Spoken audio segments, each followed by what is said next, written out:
Bro welcome. வணக்கம் ஜீவா. அதாவது தூக்கம் வரலையேன்னு சொல்லிட்டு என்ன பண்ணாங்களான்னா, புரண்டு படுத்து பார்த்தாங்க. அதுக்கப்புறம் வந்து தலகாணியை மாத்தி பார்த்தாங்க, மெத்தையை மாத்தி பார்த்தாங்க, கடைசியில கட்டிலேயே மாத்தி பார்த்தாங்க. அப்படியும் தூக்கம் வரலையேன்னு சொல்லிட்டு கடைசியில செவுத்த பேத்து வேற ரூமுக்கு போய் படுத்து கோட்டை அழிச்சு எல்லாமே பண்ணி பார்த்துட்டாங்க. இனிமே தூக்கம் வருதான்னு பார்க்கணும். தப்பிச்சுக்கு பிக் பாஸ். டப்புக்கு டப்பா. டப்புக்கு டப்பா நல்லா போயிருக்கு போல. டப்புக்கு டப்பா. ஆமா ப்ரோ, நேத்துல பயங்கரமா ஷேர் ஆயிட்டு இருக்கு. நேத்துல இருந்து டப்புக்கு டப்பா. சுவாரஸ்யமான ஒரு விஷயத்தை உருவாக்கணும். இவங்கதான் சுவாரஸ்யமா கொடுக்க மாட்டாங்க, நம்மளே ஒரு சுவாரஸ்யம் திரும்ப கொண்டு வந்துக்கணும் கண்டென்ட் அப்படின்றதுக்காக இப்ப இன்னொரு விஷயத்தையும் கொண்டு வந்துட்டாங்க. லைன் தூக்கு அப்படின்ற மாதிரி. இது எப்படி சுவாரஸ்யமா போகும் அப்படின்னு நினைக்கிறீங்க நீங்க? எப்படி சுவாரஸ்யமாக்கும்னா, இதுமே ஃபர்ஸ்டே டீமா இருந்தாங்க. இனிமே வந்து அதுல சின்ன சின்ன குரூப்பா வர போறாங்க. ஏன்னா ஒரு காதல் ஜோடி ஆல்ரெடி தெரிஞ்சுக்கிட்டு இருக்கு, இன்னொருத்தர் வந்து காதல் பண்ணணும்னு சொல்லிட்டு தெரிஞ்சுக்கிட்டு இருக்காங்க. சோ அங்க ஒரு மினி குரூப். இதனால ஒரு சில கன்ஃபியூஷன் நம்ம முன்னாடி பழைய சீசன்ல பார்த்தோம். நீ இவங்களுக்கு ஃபேவரிசம் பண்ற, ஏன்னா இவங்க ஃப்ரெண்டு அப்படின்னு. அந்த டீம்லயே ஜாக்லினும் இன்னொருத்தங்களும் ஃப்ரெண்டுன்னு இருந்துச்சுல. இப்ப அது இல்லாம பாய்ஸ் அண்ட் கேர்ள்ஸ், இப்ப மஞ்சரியும் முத்துக்குமாரும் ப்ராபப்லி ஃப்ரெண்ட்ஸ். இல்ல அதே எக்ஸாம்பிள் சொன்னா விஷாலும் ஜாக்லினும் ஃப்ரெண்ட்ஸ். சோ இந்த மாதிரி ஒரு சில இஷ்யூஸ் வரலாம். ஓகே சரி ப்ரோ, இந்த மாதிரியான விஷயங்கள்லாம் இருந்திருக்கலாம். இந்த கோடெல்லாம் இதுக்கு முன்னாடி சீசன்ல இல்ல, ஆனா அது நல்லா இன்ட்ரெஸ்டிங்கா தான் போயிருக்கு இந்த மாதிரி சீசன். இந்த சீசன்ல ஒரு கோடு அப்படின்ற ஒரு ஃபேக்டர் எடுத்துட்டு வந்தோம் இன்ட்ரெஸ்டிங்கா இல்ல அப்படின்றதுக்கு என்ன ரீசன் நீங்க நினைக்கிறீங்க? அதாவது அந்த ஐடியா கரெக்ட் தான். இவங்க ரொம்ப சேஃபா என்னதுன்னா, இப்போ அதாவது இப்ப நம்ம ஒவ்வொரு வருஷமும் போக போக பொலிட்டிக்கலி கரெக்டா பேசணும்ன்றது இருக்கு. சோ அந்த பொலிட்டிக்கலி கரெக்டா இருக்கணும், டிப்ளமேட்டிக்கா பேசணும்ன்றதுலதான் கவனம் இருந்துச்சுன்றதுனால அவங்களால அவங்களோட கேமை ரொம்ப ஓபன் அப்பா விளையாட முடியல. எக்ஸ்போஸ் ஆக வேண்டாம்னு சொல்லிட்டு எல்லாரும் கர்வ் பண்றாங்க. அந்த ஷோட சக்சஸே என்னதுன்னா, நீங்க வந்து அதாவது நீங்க வந்து ஒரு கொஞ்ச நேரம் அவேரா இருக்கலாம், ஒரு 2 நாள் அவேரா இருக்கலாம் கேமரா என்ன சுத்தி இருக்குன்னு. பட் அதுவே அன்றாட நடக்கும்போது அந்த கேமரா இருக்கிறதே நம்ம மறந்துடுவோம், நம்ம நம்மளா இருப்போம். பட் அந்த அவேர்னஸ் எப்பவுமே இருந்துகிட்டே இருக்கு. சோ அத வந்து நீக்கலன்றதுனால வெவ்வேறு டாஸ்க் வச்சாங்க. ஐ திங்க் இனிமே கொஞ்சம் பிரஷர் ஆகும்னு நினைக்கிறேன். ஓகே ப்ரோ, பொறுத்திருந்து பாப்போம் என்ன நடக்குதுன்றது. இன்னொரு முக்கியமான விஷயம், இந்த வாரம் சொல்ல காப்பாத்திட்டேன். வர்ஷினி நாக் அவுட் அப்படின்னு சொன்னீங்க, நடந்துருச்சு. அன்றே சொன்னார் ஜீவா, அன்றே சொன்னது டெலிவிகடன். வேற என்ன சாச்சனா போலேன்ற வருத்தம் இருக்குமே உங்களுக்கு, அதனால போலீஸ் ஸ்டேஷன்ல வந்து உட்கார்ந்துருக்கீங்களா கம்ப்ளைண்ட் கொடுக்க? ப்ரோ இது எங்க ஸ்டுடியோ செட்டப் ப்ரோ, இது ஸ்கிப் பண்ணிரலாம். செங்கலை பாக்கும்போது இந்த 80s படத்துல வர போலீஸ் ஸ்டேஷன் மாதிரியே இருக்கு. இது ஈஸியா செட் போட்டுக்கலாம்ல, இது ஒரு விஷயம்னா. Thought process. Super, nice Jeeva. சரி சொல்லுங்க வேற என்ன? சரி ப்ரோ, நம்ம வர்ஷினி எவிக்ஷன் பத்தி நல்லா தெளிவா பேசிடலாம். எவிக்ஷன் பத்தி என்ன நினைக்கிறீங்க? மச்சான் எதிர்பார்த்ததுனாடா, இதுல அன்எக்ஸ்பெக்டட் என்ன இருக்கு? அவங்க ஈஸி டார்கெட்ன்றதுனால எல்லாரும் போய் சொல்லிட்டு இருந்தாங்க. பாவம் அவங்க வந்து ரொம்ப ஒரு சாஃப்ட் கேரக்டர் கொண்டவங்களா இந்த வீட்டுல இருந்தாங்க. மேபி அதை இல்லாம கூட அவங்க இருக்கலாம். பட் இந்த வீட்டுல நம்ம பார்த்த வரை நீங்க வந்து சாஃப்டா இருந்தா எல்லாரும் வந்து ஏறி மிதிச்சுட்டு போயிருவாங்க. You have to be tough. அந்த ஃபேஸ் ஆஃப் வர்ஷினி நம்ம பார்க்கவே இல்லை. ஸோ டிசர்விங் டு கோ தான். ஆமா, அந்த போட்டி மனப்பான்மை அப்படின்றதுக்குள்ள அவங்களுக்குள்ள இல்ல வேலையோ அப்படின்ற மாதிரி ஒரு பாயிண்ட் தோணிட்டே இருந்துச்சு ப்ரோ. முத நாள்ல இருந்துமே. இன்னொரு விஷயம் எனக்கு பாசிட்டிவா தெரிஞ்சது என்னன்னா, எல்லாரும் எவிக்ஷன் அப்படின்னு ஒரு விஷயம் அவங்களுக்கு வந்த உடனே ஒண்ணு சோகமாயிருவாங்க, இல்லாட்டி ஏதாச்சும் ஒரு வன்மத்தை கேட்கணும் அப்படின்ற மாதிரி டென்ஷன் ஆயிருவாங்க. ஆனா வர்ஷினி வந்து கூல் அண்ட் காமா பாசிட்டிவா எடுத்துட்டு வெளியில போனாங்க. அந்த பாயிண்ட் ரொம்ப அப்ரிஷியேட் பண்ண வேண்டியதான் ப்ரோ. ஆமா, அது அவங்களோட கேரக்டர் காமிக்குது. பிளஸ் அவங்க அவ்வளவு நாள் இல்லையே, அதாவது நீங்க வந்து ரொம்ப நாள் இருந்து பிரிஞ்சு போறீங்கன்னா அது ஒரு விஷயம்.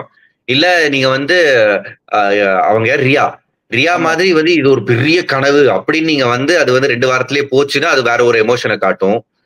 பட் இவங்க ஜாலியா தான் வந்தாங்கன்னு நினைக்கிறேன், அதனால ஜாலியாவே போறாங்க. பார்க்காம தான் வீட்டுக்குள்ள வந்திருக்காங்க, இனிமேல் தான் பார்க்க போறேன் அப்படின்ற மாதிரி சொல்றாங்க அவங்க. முத்து ப்ரோ, ஒரு ஷாப்பிங் போறீங்க அப்படின்னா, கிராசரியோ ஏதோ வாங்குறது நீங்க ஷாப்பிங் போறீங்க அப்படின்னா 21,109 ரூபாய்க்கு பொருட்கள் வாங்குவீங்களா நீங்க? தப்பா சொல்லிட்டாங்கடா. It's a tongue of the slip. Tongue ஸ்லிப்னா ஒரு தடவை 2 தடவை ஓகே ப்ரோ. அதான் திரும்ப சொல்லிட்டு இருந்தாங்க. விஜய் சேதுபதி தான் அது தப்பு, மாத்தி சொல்லு அப்படின்ற மாதிரி எடுத்து சொன்னாரு. ஆமா, சொன்னோன்னே கேட்டு அதை கரெக்டா சொன்னாங்கல்ல. அதுக்கப்புறம் ஒரு தடவை தலையில அடிச்சுக்கிட்டாங்கல்ல. ஆமா, ஆனா இந்த வாரம் உங்களுக்கு நீ கடைசி வரைக்கும் அவங்க வந்து ஒரு குழந்தைன்றதை நீ மறந்துடுற ப்ரோ. குழந்தைன்றதான் வெளில பாத்துக்கலாம் ப்ரோ. பிக் பாஸ் ஒரு போட்டிய மனப்பான்மையோட ஒரு ஃபயரா இருக்கணும் ப்ரோ உள்ள. சரி, அதுல இப்ப 900 சொன்னது அவ்வளவு பெரிய கிரிமினல் குத்தமா என்ன? இல்ல don't judge a cover by its book. அவர் சொன்னார்ல, அது சிரிச்சுட்டு போனால, அதே மாதிரி இது சிரிச்சுக்கிட்டு போனோம், அவ்வளவுதான். அது மத்தபடி இதுல வந்து உள்ளோக்கி நம்ம கருத்து சொல்ற அளவுக்கு இதுல அது அவ்வளவு பெரிய தப்பு கிடையாது. ஆமா,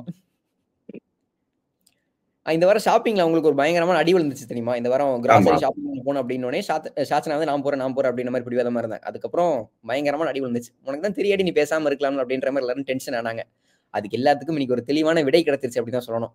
சத்தியமா ஜீவா, நீங்களும் நானுமே நம்ம நினைச்சிருப்போம் ஏதாவது சாச்சனா மேலதான் தப்புன்னு நம்ம நினைச்சிருப்போம். பண்ணிருப்பாங்க அப்படின்னு நினைச்சிருப்பாங்க. ஏன்னா இன்னைக்குதான் வந்து தெரிஞ்சு அவங்க மேல தப்பு இல்ல, இவங்கதான் தப்பு பண்ணிருப்பாங்கன்ற யூகத்திலேயே இவங்களை வந்து ஏறி மிதிக்கிறாங்கன்னு. பொதுவா வீடுகள்ல இந்த கடைசி குழந்தையா இருக்கிறவங்களுக்கு இது நடக்கும். உங்க வீட்டுல நீங்க கடைசி குழந்தையா? அப்ப நிறைய நடந்திருக்கும். உங்க அண்ணன் தம்பியில அக்கா யாராவது, அவங்க அண்ணன் இல்ல அக்கா யாராவது இருந்தா பண்ணிருப்பாங்க. வீட்டுல ஏதாவது ஒரு காணும் அப்படின்னு எடுத்த உடனே சந்தேகம் மேலதான் வரும். ஏதாவது எங்கேயாவது கொட்டிருச்சு, ஏதாவது உடஞ்சிருச்சுன்னா இவன் தான் பண்ணிருப்பான் அப்படின்னு பழி ஈஸியா போட்டுருவாங்க. நம்ம ஆட்டக்கார தம்பி எங்க கூப்பிடு அதே மாதிரிதான் நடந்திருக்குன்னு நினைக்கிறேன். தப்பு பண்ணிருந்தா இவங்க தான் பண்ணிருப்பாங்கன்னு சொல்லிட்டு எல்லாரும் கொஞ்சம் ஏறிதான் மிதிச்சாங்க. ஆமா, இருந்தாலும் பாவம் சாச்சனா. ப்ரோ திடீர்னு சாச்சனா மேல கரிசனம், நான் இதை எதிர்பார்க்கலையே. ஒரு நடுநிலையா நடந்துக்கணும் ப்ரோ. ஓ ஓகே. இல்ல வழக்கமா சாச்சனானா நீங்க வந்து உங்களோட நடுநிலையே எதிரி யாரா இருந்தாலும் அவங்க பக்கம் தானே இருக்கும். ப்ரோ இன்னைக்கு ஒரு பேட்ச் கொடுத்தாங்க, அதை நீங்க கவனிச்சிருப்பீங்க அப்படின்னு நினைக்கிறேன். அதாவது ஒரு டேஸ் கணக்க வச்சு ஒரு பேட்ச் கொடுத்தாங்க. இவங்களோட ஆட்டம் இதுக்கப்புறம் இந்த டேஸ்க்கு அப்புறம் இல்ல யாருக்கு நீங்க நினைக்கிறீங்க அப்படின்ற மாதிரி நினைச்சு அந்த பேட்சை குத்தணும் அப்படின்ற மாதிரி சொல்லிட்டாங்க. இந்த பேட்ச் எல்லாம் குத்திட்டு இருந்தாங்க. சரி, உங்களுக்கு வந்து ஒரு 3 ஆப்ஷன் நான் கொடுக்குறேன். 7, 14, 21 இந்த 3 பேட்சை நீங்க வீட்டுக்குள்ள இருக்கிற யாருக்கு கொடுப்பீங்க? 7ல நின்ன கேமா? ஆமா. 7ல அவரு ரஞ்சித். ஓகே. அந்த ஒரு டாஸ்க்கு அப்புறம் அவர் வந்து சத்தியமா தெரியல. அடுத்தது 14ஆ சொல்றீங்க? அந்த மைக்கேல் ஏதோ பிராங்க் பண்றேன்னு பண்ணாங்களே, அது first week. Okay okay okay. First week. அதுக்கப்புறம் அவரோட சவுண்டேல எல்லா பாசக்கார அண்ணனா அதுக்கப்புறம் திருத்திக்கிட்டாரு. அதுக்கப்புறம் வெறும் பாசம் மோட்ல மட்டுமே வானத்தை போல விஜயகாந்த் மாதிரியே அவர் நடந்துகிட்டு இருக்காரு. இன்னும் கவுண்டம்பாளையம் ரஞ்சித் எதிர்பார்க்கறேன், அது பார்க்கவே முடியறது இல்ல. சீரியஸ் மோட் வந்து எதிர்பார்க்கறீங்க. ஆமா. அதுக்கப்புறம் 14 2 வாரத்துக்கு அப்புறமா தர்ஷிகா தான். 14 21 சொல்றது தெரியல, ஏன்னா 2 தடவை கேப்டன்சி பண்ணாங்க. அதுக்கப்புறம் ஆளே காணும். அதுவும் இந்த காதல் வசப்பட்டு அவங்க பண்றது வந்து அவங்க கேமையே வந்து அஃபெக்ட் பண்ணுது. என்ஜாய் பண்ண முடியல நம்மளால பாக்கும்போது. ஆமா, மொத்தமா அவங்க கேமையும் தொலைச்சிடுறாங்க இந்த விஷயத்தினால. அவங்க நல்லா பண்றாங்க. அவங்க இந்த மாதிரி பண்ணா நல்லா இருக்கும்னு நினைச்சிட்டு பண்றாங்களா இல்லையா எனக்கு தெரியல. பட் முன்னாடி எல்லாம் அவங்க நல்லா எல்லாத்துக்கும் குரல் கொடுத்துக்கிட்டு இருந்தவங்க இப்ப திடீர்னு டம்மி பாவா ஆயிட்டாங்களோ அப்படின்னு எனக்கு தோணுது. அதுக்கப்புறம் இன்னொன்னு வந்து விஷால், அவரும் அதே கேட்டகரியில தான் வருவாரு எனக்கும். ஏன்னா முன்னாடி வந்து ஒரு 2-3வது வாரம்லாம் இந்த முத்துக்குமரனோட ஹோல்ல இருந்து வெளியே வந்து விஷால் நல்லா பண்ணிக்கிட்டு இருந்தாரு. இப்ப திரும்ப ஒரு பாதை மாறிட்டாரு அப்படின்னு சொல்லணும் அவரு. ஆமா, அதாவது நான் இவங்களும் அவர் வந்து காமெடி பண்ணுவாருன்றீங்க, இவர் வந்து நான் காமெடி பண்ணுவேன் இதான் என் கேரக்டர். ஐயோ கடைசி வரைக்கும் சிரிப்பே வரலையா? காமெடி எங்க? அவர் மனசுக்குள்ள போய் யாரும் நம்ப வச்சிருக்காங்க. ஆமா, நம்ப வச்சு கரெக்ட், அப்சல்யூட்லி கரெக்ட். யாரும் நம்ப வச்சுட்டாங்க. எந்த காமெடி வரலன்றதுனால தானே கோதாவரி கிழிச்ச கோட்டை அழிடின்ட்டாங்க. அவரா நினைச்சுக்கிறாரு அவர் காமெடி பண்றாருன்னு சொல்லிட்டு. சிரிப்பு வரல ஜீவா, சத்தியமா வரல. ஆமா, இன்னைக்கு இந்த பேட்ச் கொடுக்கும்போது ரஞ்சித் ஒரு விஷயம் பண்ணாரு, நீங்க கவனிச்சீங்களா? இதை நான் பாசிட்டிவா எடுத்துக்கிறேன் சார். எங்க கொடுத்தது வந்து பாராட்டு இல்லைங்க, அது வந்து ஒரு நெகட்டிவ் சைன்கானது அப்படின்ற மாதிரி தான் அது. அவர் நான் இதை பாசிட்டிவா எடுத்துக்கிறேங்க அப்படின்ற மாதிரி போறாரு. அவருக்கு அது புரிஞ்சுதா புரியலையா அப்படின்றது நமக்கு புரியல. அதான் மச்சான், அவருக்கு புரியல. அது அந்த சந்தேகம் கரெக்ட். பட் அவர் வந்து இந்த பாச கேம் தான் ஒர்க் ஆகும்ன்றத வந்து எப்படியோ புரிஞ்சு வச்சிருக்காரு. இப்ப டிவி பாக்குறவங்க தானே நிறைய தாய்மார்கள் பாப்பாங்கல்ல. இவரும் வந்து சீரியல்லாம் நடிச்சிருக்காருல்ல.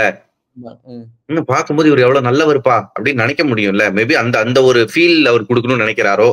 ஆமா, அதனாலே இருக்கலாம். ப்ரோ சொல்லுங்க. சொல்லுங்க ஜீவா. கலைப்புலி எஸ் தானு. இந்த பாயிண்ட் சொன்னே நீங்க சிரிப்பீங்கன்னு தெரியும் ப்ரோ எனக்கு. விஜய் சேதுபதிக்கு என்ன எக்ஸ்பிரஷன் கொடுக்கணும்னு தெரியல. சிரிப்பு வந்து வாயில கையை வச்சு சும்மாறாரு. ஏன்னா அவரோட ப்ரொடியூசரா கூட இருக்க முடியும். ராணுவ ஆக்டர் ஆகணும்னு நினைக்கிறாரு. அவருக்கு வந்து நாளைக்கு அவரோட ப்ரொடக்ஷன்ல நடிக்க வேணாமா? யாரோ ஒருத்தர் கலைப்புலி பேர் வச்சா உடனே கலைப்புலி எஸ் தானுவான். ஆமா, அவர் ஒரு ஆக்டர் மைண்ட் செட்ல இருக்காருல்ல. சரி, ப்ரொடியூசர் நேம்லாம் டங் கூட நிப்ல வச்சிருந்திருப்பாரு. சோ அதனால அவர் அந்த விஷயத்தை சொல்லி இருந்திருக்கலாம். அதுக்கு சொல்லணுங்க, இங்க இருக்கிறவங்களுக்கு யாராவது கலைப்புலி எஸ் தானு நாங்க சொல்லுவாங்க. விஜய் சேதுபதி ஷாக்கு, என்ன இப்போ ஒரு படம் தான் நடிச்சிருக்காரு, 2வது படமே கலைப்புலி தானு ப்ரொடக்ஷன்ல நடிக்கிறாரா அப்படின்ற மாதிரி ஒரு ஷாக் ஆயிருக்கும் விஜய் சேதுபதிக்கு. இல்ல அவருக்கு சிரிப்பு வந்துருச்சு. அவருக்கு உண்மையிலேயே சிரிப்பு வந்துருச்சு. ஆமா ப்ரோ, அவருக்கு இன்னைக்கு பர்த்டே வாணிக்கு பாவம் வீட்டுக்கு போய். ஐயோ, பர்த்டேனா வாழ்த்துவாங்கயா. பர்த்டேனா ஹாப்பி பர்த்டே வாழ்த்துக்கள்னு சொல்லுவாங்க, பாவம்னு சொல்ல மாட்டாங்க. அவர் ஃபீல் பண்ணாரு ப்ரோ, செலிப்ரேட் பண்ண முடியல, வீட்டு ஞாபகம் வந்துருச்சு அப்படின்ற மாதிரி. அவர் ஃபேஸ்ல அந்த ஒரு டல்னஸ் தெரிஞ்சது. எப்பயுமே ஒரு ஆக்டிவா துருன்னு ஏதாச்சும் ஒண்ணு பண்ணணும்னு மாதிரி ஆமா. நினைச்சிருப்பாரு. அப்ப வந்து அவரை ஓட்டு போட்டு அங்க தங்க வச்சவங்களுக்கு தான் பாவம். அவர் வீட்டை மிஸ் பண்ணாம அனுப்பியிருக்கணும் அவர் பண்ண வேலைக்கு, பண்ணாத வேலைக்கு. இனி வரும் வாரங்களில் அதை பார்த்துக் கொள்வாங்க. நிச்சயமா பார்த்துக் கொள்வாங்க. அவர் வந்து எலிமினேட் ஆக போற one of the early contestant இந்த இவ்வளவு பெரிய குரூப்ல. அண்ட் இன்னைக்கு நீங்க என்ன எதிர்பார்த்தீங்க? வைல்டு கார்டுல உள்ள வந்துருவாரோ அர்ணவன்றது நீ எதிர்பார்த்தீங்களா? ரஞ்சித்துக்கு வந்து தர்ஷா குப்தா வரணும்னு அவர் ரொம்ப எக்ஸ்பெக்ட் பண்ணாரு. ரஞ்சித் வந்து தர்ஷா வருவார் அப்படின்ற மாதிரி எதிர்பார்த்துட்டு இருந்தாரு. ஆனா நம்மளும் என்ன நேத்து பேசியிருந்தோம்னா அர்ணவ் வருவாரு அப்படின்ற மாதிரி தான் சொல்லியிருந்தோம். ஆனா ட்விஸ்ட் அப்படின்ற மாதிரி மாத்திட்டாங்க மொத்தமா. சரி, இனி வரும் நாட்கள்ல இந்த மாதிரி ஒரு வைல்ட் கார்டு இருக்கும் அப்படின்ற மாதிரி ஒரு டாக் இருந்துட்டு இருக்கு. என்ன நடக்குதுன்றதை நம்ம பொறுத்து இருந்து பார்க்கலாம். வேணாங்க ஜீவா, வேணாங்க, ஆளை குறைச்சு விடுங்க. ஏற்கனவே ஆள் குறைஞ்சா வந்து அந்த சோபால இடம் பத்துன்னு பார்த்தா இன்னமும் பக்கத்துல ஸ்டூல் போட்டு சத்தியா உட்கார்ந்துட்டு தான் இருக்காரு. ப்ரோ, நீங்க அந்த ஜால்ராஸ் ரசிக்கிறீங்களா இல்லையா? ஜால்ராஸ் அந்த டயலாக் நீங்க இன்ன வரைக்கும் சொல்லி அந்த டயலாக் நான் உண்மையிலேயே நான் அதை ரசிக்கிறேன். ஆனா வாரம் இன்கமிங் மட்டும் இருந்து அவுட் கோயிங்கே இல்லைனா. நல்ல கண்டென்ட் உள்ள வரட்டும் ப்ரோ. அடுத்து டபுள் எவிக்ஷன், ட்ரிபிள் எவிக்ஷன்லாம் இருக்கும். ஓ ஓகே, இருந்தா நல்லா இருக்கும் ஜீவா. வாங்க, அதுக்கப்புறம் இந்த கோடு கூட கிடையாது. சோ நல்ல கண்டென்ட் நம்ம எதிர்பார்ப்போம். ஆமா ப்ரோ, இந்த வாரம் எனக்கு வருத்தம் ப்ரோ. என்னையா? அந்த டமக்கு டப்பா டைலாக வந்து அவர் வந்து சாட்டர்டே எபிசோட்ல போட்டாரு ப்ரோ. அதாவது ஷூட்டிங் நடந்த அந்த நாட்கள்ல வந்து போட்டாரு ப்ரோ. இது வந்து விஜய் சேதுபதி பாத்துருக்க மாட்டார். அதாவது இன்னைக்கு தான் அது மேபி அந்த விஷயம் வந்து பாத்துருப்பாரு விஜய் சேதுபதி. உடனே பாத்துருந்தாருன்னா அவர் பண்ற ஃபன்னுக்கு பயங்கரமா இருந்திருக்கும். அதை மிஸ் பண்றேன் ப்ரோ நானு. அவரே நல்லா இருக்கு, ஒரு பாட்டு போடுங்க அப்படின்னு இருப்பாரு. ஆமா, அடுத்த வர வரைக்கும் விஜய் சேதுபதி ஞாபகத்துல வச்சு சொல்லுவாரா அப்படின்றதும் தெரியல. சொல்லுங்க. ஓகே, ஒரு கோரிக்கை. பாவம் சின்ன பையன் ஜீவா வந்து ஆசைப்படுறான், சின்ன பையன் என்ன சப்போர்ட் பண்ணீங்க அப்படின்ற மாதிரி. நமக்கிட்டப்பா பாட்டு போடுங்க, பாட்டு பாட சொல்லுங்க. ப்ரோ, இன்னொரு விஷயம், அருண்ல இருந்து இந்த விஷயத்த நம்ம பேசி ஆகணும். என்னன்னா, ரோஸ்ட் அப்படின்ற ஒரு விஷயம் வரும்போது வன்மத்தெல்லாம் பயங்கரமா கொட்டுறாங்க. ஆனா எதிரில ஒரு தப்பு நடக்கும் போது அதை டைரக்டா சொல்றது என்ன ஒரு அப்ஜெக்ஷன் இருக்கு அப்படின்றது வந்து இன்ன வரைக்கும் புரியல. இந்த வாரம் தீபக் பண்ண விஷயம் வந்து சிவாவுக்கு ஒரு பயங்கரமான டென்ஷன் ஏத்திருச்சு போல. தனியா வந்து புலம்பிட்டு இருந்தார் தீபக் பத்தி. அவர் இப்படி பண்றாரு, ஒரு டாமினேட் பண்ற மாதிரி பண்ணிட்டு இருக்காரு அப்படின்ற மாதிரி சொல்லியிருந்தார். அதே மாதிரி தான் அருண் நேத்து முத்துக்குமரன் இப்படி பண்றான், டம்முக்கு டப்பா அப்படின்னாரு. பாத்தீங்கன்னா அடுத்த நிமிஷமே முத்துக்குமரன் பக்கத்துல உட்காந்துருக்காரு. ஒரே ரூம்ல இடத்த போடுறா அப்படின்ற மாதிரி இருக்காரு. இது மொத தடவை இல்லையே, இது நிச்சயமா மொத தடவை இல்ல. அண்ட் அன்னைக்கு கூட விஷால் வந்து இந்த கிராசரி சரியா வரலன்னு சொல்லிட்டு தீபக் மேல ஒரு புகார் மாதிரி வச்ச மாதிரி தான் இருந்துச்சு. பட் விஜய் சேதுபதி கேளுங்கன்னு சொல்றப்ப எதுவுமே கேட்கல. சோ இது வந்து இவங்க பாய்ஸ் ஃப்ரெண்ட்ஷிப் மாதிரி.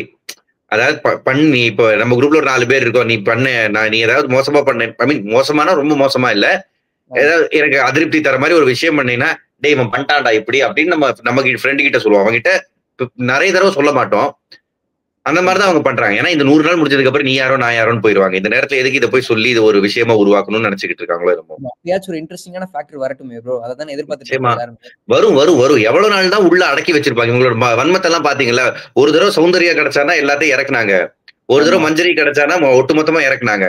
இப்பதான் டீம் பிரிஞ்சாச்சுல, இப்ப வேற டாஸ்க்ல வேற டீம் போடுவாங்க. சோ நீங்க உங்க டீமுக்கே விளையாடணும்ன்றப்போ இவங்க பண்ற தப்பு அப்படின்றப்ப சொல்லுவாங்க, அந்த வீட்டுல நீ இருந்தப்போ அப்பவும் நீ இப்படிதான் பண்ணேன்ற பாயிண்ட் எல்லாம் வரப்போகுது பாருங்க. ஆமா, இப்ப நிறைய பேருக்கு என்ன எதிர்பார்ப்பு இருக்குன்னா, சௌந்தர்யா ரோஸ் பண்றதுக்கு வாய்ப்பு கிடைச்ச மாதிரி முத்துக்குமரன் ரோஸ் பண்ண வாய்ப்பு கிடைக்காது அப்படின்ற மாதிரி நிறைய பேர் எதிர்பார்த்துட்டு இருப்பாங்கன்னு நினைக்கிறேன். நிறைய வன்மங்கள் அவர் மேல இருக்கிறது வந்து மறைமுகமா நிறைய இடத்துல வந்து தெரியுது ப்ரோ. ஆமாங்க, பின்ன அவர் பண்ற வேலையை அந்த மாதிரி தானே இருக்கு. பட் உண்மையிலேயே இவரு அருண் பிரசாத் சொன்ன காரணம் வந்து அவருக்கு புரியல.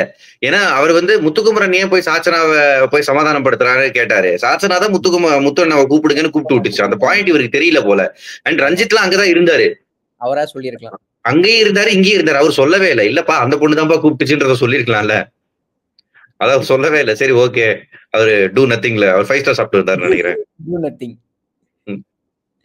சரி ப்ரோ, நெக்ஸ்ட் வீக் உங்க குறி யாருக்கு? Ranav or Sachana. Okay bro. உங்களோடது? ரயான்? இல்ல go with single choice bro, only Sachana. ஓ, நீ எப்பவுமே சாச்சனா வெளியேறினாதான் ஓகே. அன்னைக்கு ஒரு 5 ஸ்டார் வாங்கி தரேன் ஜீவா உனக்கு. மாசு ப்ரோ, அடுத்த வாரம் எனக்கு 5 ஸ்டார் கிடைச்சிரும்னு நினைக்கிறேன். ஓகே, பாப்போம் Jeeva. Okay bro, thank you bro, ரொம்பவே நன்றி. தேங்க்யூ மச்சி. See you.